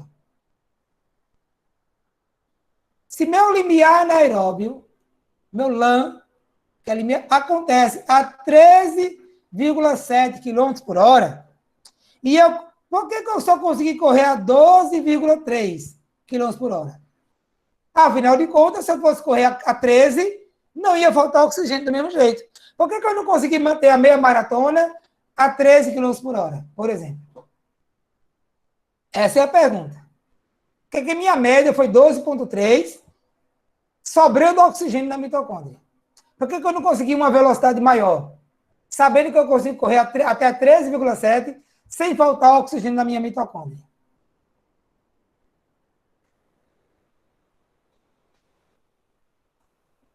Deixa eu olhar para a cara de alguém aqui. Tem alguém se mexendo para responder. Aqui no meu chat eu só estou vendo o Rafael dando risada, a foto de outros vários. Vi agora aqui o Jair Tabril, só para dizer que estava dando risada igual a Rafael, para dizer que não sabe responder também. E fora isso, mais nada. Então vamos lá. Eu tenho duas linhas. Levando suas hipóteses. As minhas hipóteses aí. A primeira é que, apesar de você estar correndo abaixo do seu limiar anaeróbio, está acontecendo glicose. Né? Então, independente disso, está havendo produção de cátion H+. É cátion, né? Dos prótons H+. De prótons. Mas aí eu já lhe respondo o seguinte, ó. Durante a prova inteira, em momento algum, meu músculo queimou. Então, eu não tive acidose. Não fadigou, beleza. Não, a fadiga não foi acidose. A segunda hipótese é que, por alguma razão, que eu não sei dizer qual, a sua quantidade de oxigênio dentro da célula, ela diminuiu. Não sei se... Isso não aconteceu. Porque se tivesse acontecido, a glicose tinha ativado. Se a glicose tivesse ativado, eu teria sentido acidose. Ou seja, como eu já falei, a acidose é quem provoca a fadiga em provas que duram até 8 minutos. Muito intensa. Provas muito intensas que duram até 8 minutos. O que aconteceu foi o seguinte, olha para o slide aqui. Ó. Eu já falei para vocês que o glicogênio que eu tenho dentro do meu músculo só dá para 1 hora de exercício. Só que eu corri a meia maratona em 1 hora e 42. O que aconteceu foi o seguinte, na primeira hora de exercício, eu poderia ter corrido a 13 por hora tranquilo. Tanto que eu corro 10 quilômetros para 40 minutos, 43 minutos. Eu poderia, só que eu ia ter problemas. Por quê? Se eu tivesse corrido a primeira hora, na mesma velocidade que eu corro 10 quilômetros, eu teria corrido a 13 por hora, mas aí, quando desse 1 hora de exercício, eu estava zerado de glicogênio. Eu ia perder muita velocidade na metade final da prova. Eu tive que me preservar nos primeiros 10 quilômetros, tá? Correndo uma velocidade abaixo do que eu seria capaz de correr, ou seja, eu correria os primeiros 10 quilômetros para 13,7 km por hora, mas eu baixei para 12. 12 é alguma coisa, tá? Porque eu sabia que se eu corresse a 13 km por hora, quando desse 1 hora, eu estaria zerado de glicogênio, eu estaria muito cansado.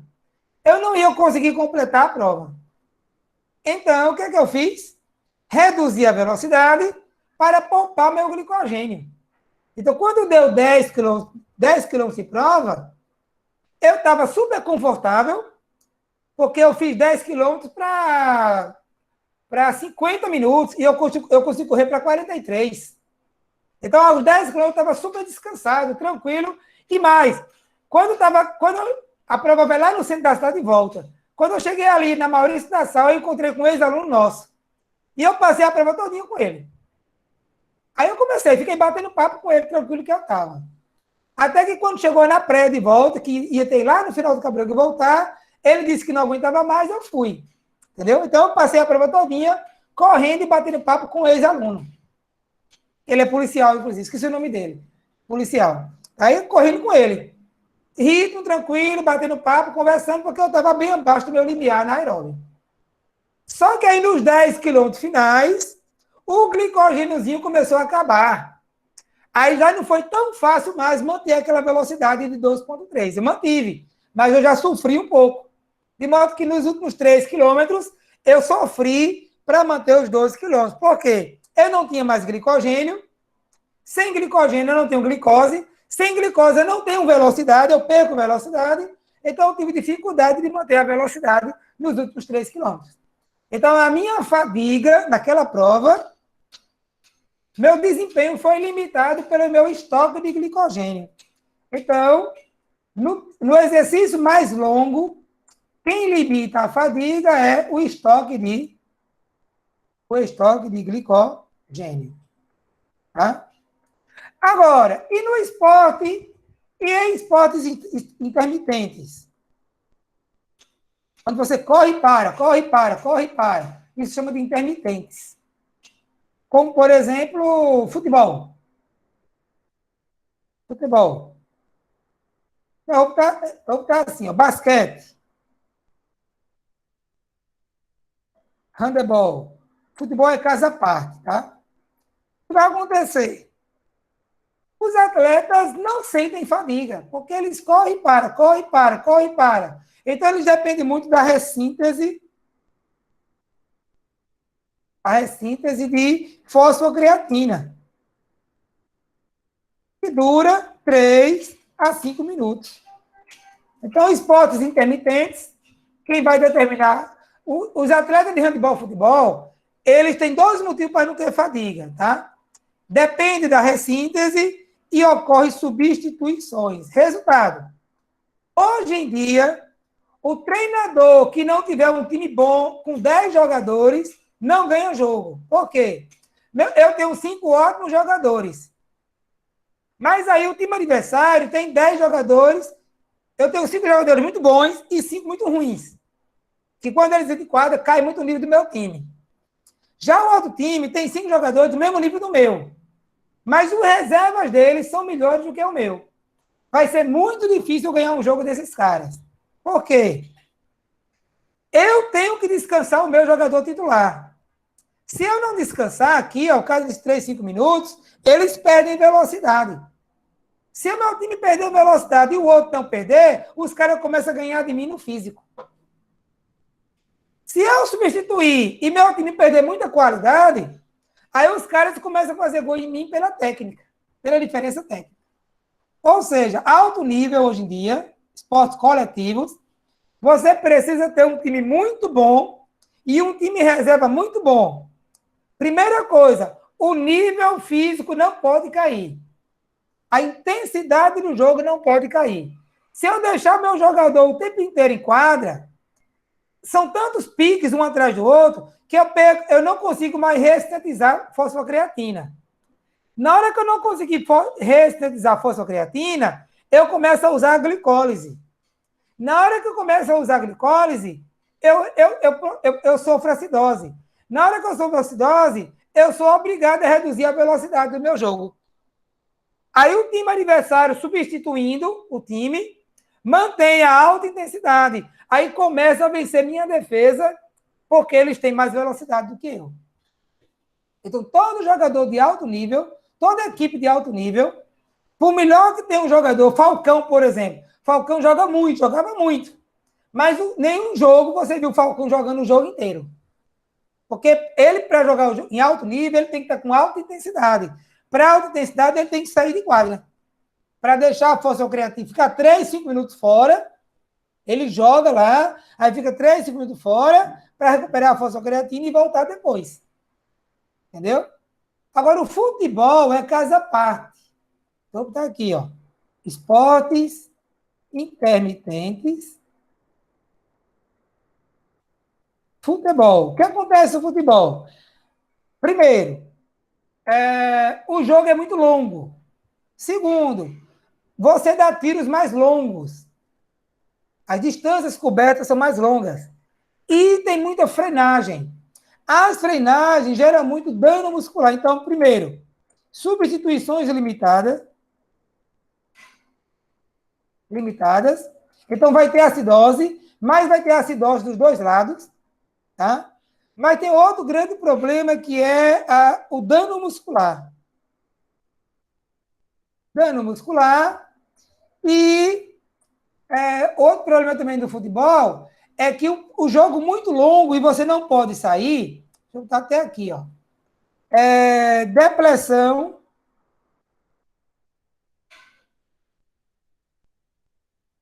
Depressão dos estoques de glicogênio. Depressão do estoque de glicogênio. Ao final de contas, o jogo dura 90 minutos. E a gente sabe que o glicogênio só dá para 1 hora de exercício. Tá? E como o jogo é de alta intensidade, vai acontecer isso aqui. E pior, no segundo tempo, aquelas muitas aquelas frenagens geram muitas ações excêntricas. E as ações excêntricas geram muito dano muscular. Vou botar aqui, ó, frenagens. Por causa das ações, muitas ações. Eita, conversar e escrever ao mesmo tempo não é fácil. Muitas ações excêntricas, tá? Então, essas muitas ações excêntricas no futebol, tá? Gera muito dano muscular. Então, no final de um jogo de futebol, o tecido muscular do atleta está muito desgastado. Ou seja, além de não ter a gasolina, que é o glicogênio, o motor do carro, que é o músculo, está todo desgastado. Então, no jogo de futebol, você tem problema com o glicogênio e tem problema com a gasolina e com o motor. Com o glicogênio e com o músculo desgastado. Então, os jogadores perdem muita velocidade no final do jogo. Resultado, aquilo que eu falei. Qualquer campeonato que você investigar tem mais gol no segundo tempo do que no segundo tempo. No segundo tempo do que no primeiro tempo. E quando você pegar qualquer campeonato, sai mais gol nos 15 minutos finais, comparado aos primeiros 15 minutos do segundo tempo ou aos segundos 15 minutos do segundo tempo. Se você dividir o segundo tempo em 3 blocos, 15, 30 e 45, tem mais gol nos últimos 15 minutos. E muitas vezes tem mais gol nos últimos 15 minutos do que nos 30 minutos do primeiro e do segundo tempo. O dobro do tempo. Sai mais gol nos 15 minutos finais do que nos 30 iniciais do segundo tempo. E outra coisa, se você pegar qualquer competição de futebol, que tenha 10 jogos, por exemplo, que é um caso do Campeonato Brasileiro, pelo menos na metade vai ter gol depois dos 40 minutos. Isso mostra que a parte física é algo fundamental no futebol nos últimos 15 minutos de jogo. E mais, viu? Eu achava que o número de gols depois dos 40 ia diminuir muito agora, porque agora, por causa da pandemia, a FIFA estabeleceu uma regra nova, né? Os times podem fazer 5 substituições e não 3. Aí eu achava que com 5 substituições, o número de gols vai perder a graça do futebol. Que a grande graça do futebol, porque o futebol é o esporte mais preferido do mundo inteiro. Até países que não têm time forte de futebol, a maioria da população assiste a Copa do Mundo. A Copa do Mundo é o único campeonato que não é de um esporte só, ou seja, a Olimpíada, o mundo inteiro assiste. Copa do Mundo de ginástica, poucos assistem. Copa do Mundo de vôlei, poucos assistem. Mas Copa do Mundo de futebol, todo mundo assiste. Por que o futebol é tão gostoso de assistir? 2 motivos. É o único esporte em que o fraco sempre tem chance de ganhar. Por que futebol é o único esporte que o fraco sempre tem grande chance de ganhar? Por quê? Fazer uma cesta é relativamente fácil. Fazer um gol com a mão no handebol é relativamente fácil. Isso quer dizer que no jogo de basquete, handebol, o time que é melhor naquele momento consegue traduzir a superioridade em gol. No vôlei, cada jogada é um ponto. Então, o time que estiver melhor naquele momento traduz a sua superioridade em gol. Então, um time pequeno vencer um time grande no handebol, no basquete, no vôlei, é muito difícil. Porque o time grande está sempre lá, superior. Mas no futebol tem a grande diferencial. A trave é muito pequena e botar uma bola onde você quer com o pé é muito mais difícil que botar uma bola onde você quer com a mão. Ou seja, o futebol é o único esporte em que você não tem garantia nenhuma de que você vai conseguir transformar a sua superioridade técnica em gol. Porque não é fácil fazer gol. Então, o futebol, todo time grande tem chance de ganhar de um pequeno. Basta se fechar bem e não tomar gol. Entendeu? Ou então faz um gol no contra-ataque e segura lá e ganha o jogo. E o futebol tem essa outra grande graça. À medida que o jogo vai chegando perto do fim, no handebol, no vôlei, no basquete, se um time é muito melhor que o outro, o placar vai abrindo ao longo do jogo inteiro. Como no futebol o placar não abre, mesmo que o time grande faça um gol, mas no final do jogo vem a fadiga. Aí as defesas começam a abrir. Então sempre tem a chance do pequeno empatar. E o futebol, quanto mais vai ficando no final do jogo, mais vai ficando emocionante. Porque uma única jogadinha pode decidir tudo. Então, por isso que o futebol é tão interessante. Então, futebol é um caso à parte, porque a fadiga nos últimos 15 minutos determina o resultado do jogo inteiro. Então, de repente, o cara joga bem o jogo inteiro. Mas no final do jogo, abre e toma um gol. Tá? Então, me dizendo que o Flamengo jogou de igual para igual com o Liverpool. Exatamente. O time é muito inferior, o Flamengo ao Liverpool. Mas o Liverpool não conseguia traduzir em gol aquela superioridade. E pior, o Flamengo poderia ter feito teve chance. Aí, numa jogada, segundo tempo, a velocidade já não era mais a mesma. Depois dos 30 minutos, o jogador do Flamengo perdeu uma chance lá no ataque. Podia ter feito gol, inclusive, sei que nem quem foi. Tá? Aí, no contra-ataque, o time do Flamengo já não tinha mais a mesma velocidade, porque já não tinha mais glicogênio, o músculo já estava desgastado, aí o time do Flamengo não conseguiu voltar com a mesma velocidade que voltava no primeiro tempo. Aí o cara aproveitou um escanteio do Flamengo e transformou em gol do Liverpool lá do outro lado. Exatamente isso. Então, nitidamente físico, aquele gol que o Flamengo tomou. porque não tinha mais glicogênio e o músculo já não estava mais íntegro. Resultado, prevaleceu a lógica, né? Mas é uma lógica que foi explicada pelo aspecto físico, tá? Então, no físico, o Liverpool fez 1, tá?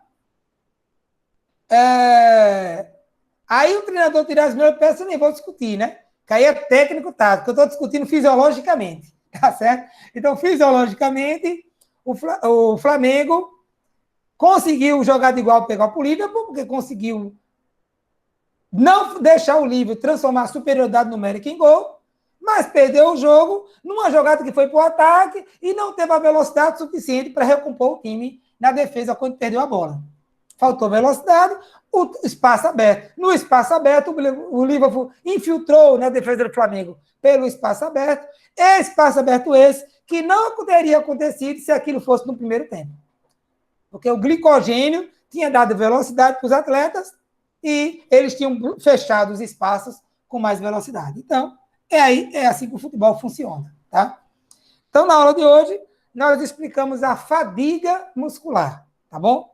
Na aula que vem, o que vai acontecer? O foco da aula que vem é esse slide aqui, ó. Vamos entender o limiar anaeróbio. Só que veja que eu já expliquei, eu já falei o que é limiar anaeróbio. Talvez já esteja claro na cabeça de vocês. Só que eu vou explicar de novo o limiar anaeróbio. Hoje eu expliquei olhando muito aqui, ó, a disponibilidade do oxigênio. E agora eu vou explicar o limiar anaeróbio matematicamente na próxima aula, tá? Então, eu explico o limiar anaeróbio, reexplico a fadiga muscular da glicólise e coloco mais elementos na glicólise. Eu vou explicar, por exemplo, o seguinte. Por que alguém, quando está no exercício anaeróbio, ventila muito? A respiração fica ofegante. E por que a mesma coisa não acontece quando o exercício é aeróbio? Tá? Aí eu vou explicar aquilo que eu digo na praia, né? Eu estou na praia, estou vendo uma pessoa correndo, aí eu vejo o cara correndo, respirando normalmente, eu digo, ó, esse cara está no limiar, esse cara está abaixo do aeróbio dele, do limiar anaeróbio dele. Daqui a pouco passa um correndo e eu vejo ele respirando, esbaforido.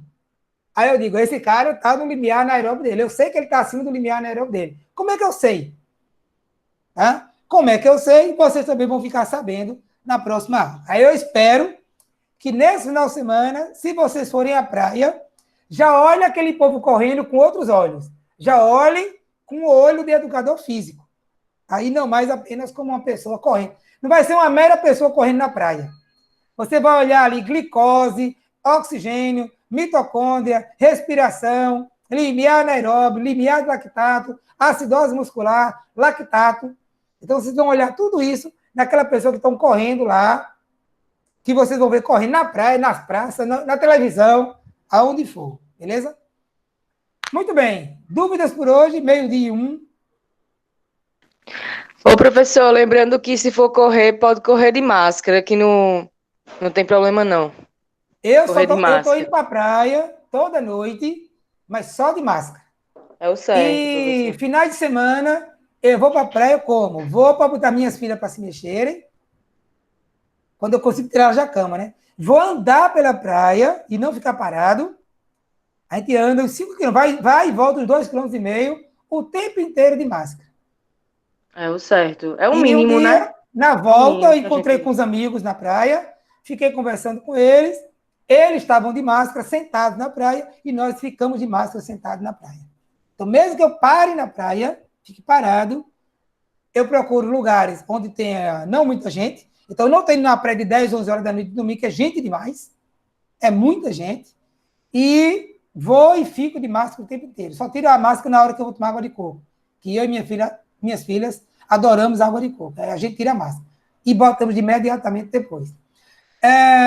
Outro dia, antes da quarentena, antes de acabar, de liberar, eu estava exercitando só em casa. Mas uma vez por semana eu saía para pedalar. O que é que eu fazia? Pegava aquele corredor da Epitácio. Não tinha ônibus, né? De noite. Então eu ia lá na Lagoa, dava 2 voltas e voltava para casa. Eu moro aqui em Tambaú. Quando começou a liberar devagarzinho, eu comecei a fazer umas pedaladas pelo bairro e passava ali pela praia. E uma vez eu fui com minha filha. Aí fui com minha filha, passei pela praia de noite, umas 8 horas da noite. Tem aquela praça nova ali, né, agora, Tambaú. ela dando para correr, eu soltei ela lá, ela deu umas 5 carreiras, parecia que nunca tinha visto uma corrida na vida. Aí correu, até fiz uns filmes, postei no grupo da família, só tinha gente e umas 3 pessoas.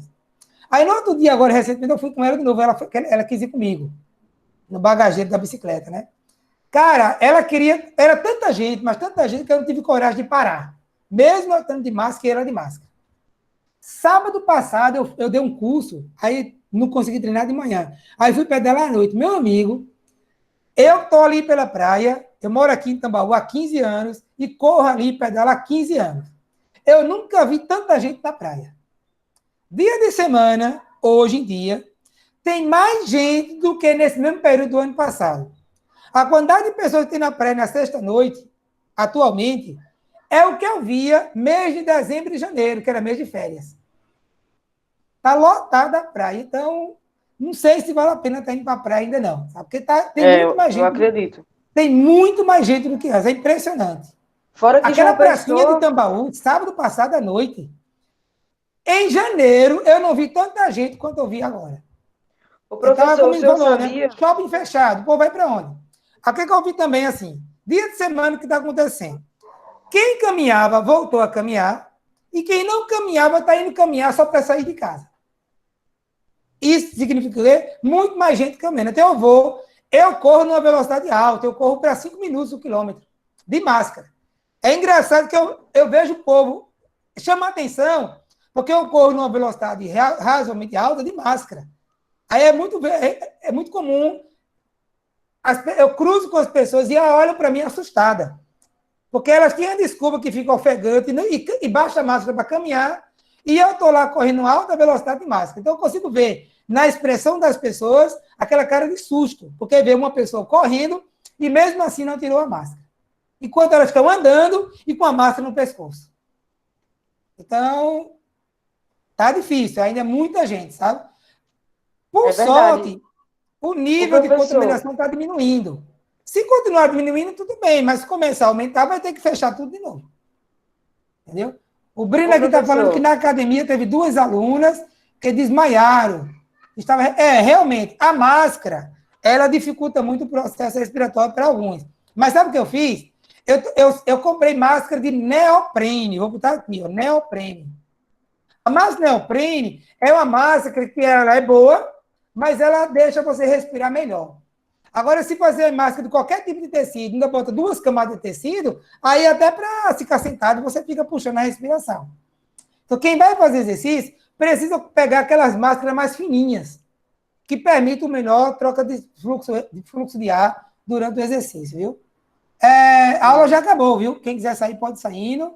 E alguém quer falar alguma coisa aí? Eu quero falar, professor. O senhor estava falando aí sobre a quantidade de pessoas da praia, né? Sim. Eu estava lendo uma matéria esses dias que a população de João Pessoa, ela aumentou em quase 200% de 5 anos para cá. Muita gente, muita gente. Sim, sim. O senhor falou de uma praça nova em Tambaú, eu não conheço ainda. Bem ali onde é o busto da Mandaré agora. Sim, sei. Não é mais, não tem, é uma praça ali agora. É que chama de Largo. Sei. Largo de Tambaú. Sei. Não é praça, não é Largo. Professor? Tá bem bonito, muita gente, muita criança brincando, é muito bonito. Agora é muito bonito para um período extra quarentena. Ô, Rebeca, eu adorei aquele monte de gente na praia à noite. Mas agora não é anômalo. Oi, Rafael. Ô, Rebeca, tem certeza que foi 200%? Quase 200%. Não, eu acho que a população aumentou em 200 mil habitantes. Porque 200% seria, no caso, quadruplicar. Na então verdade, foi assim, isso.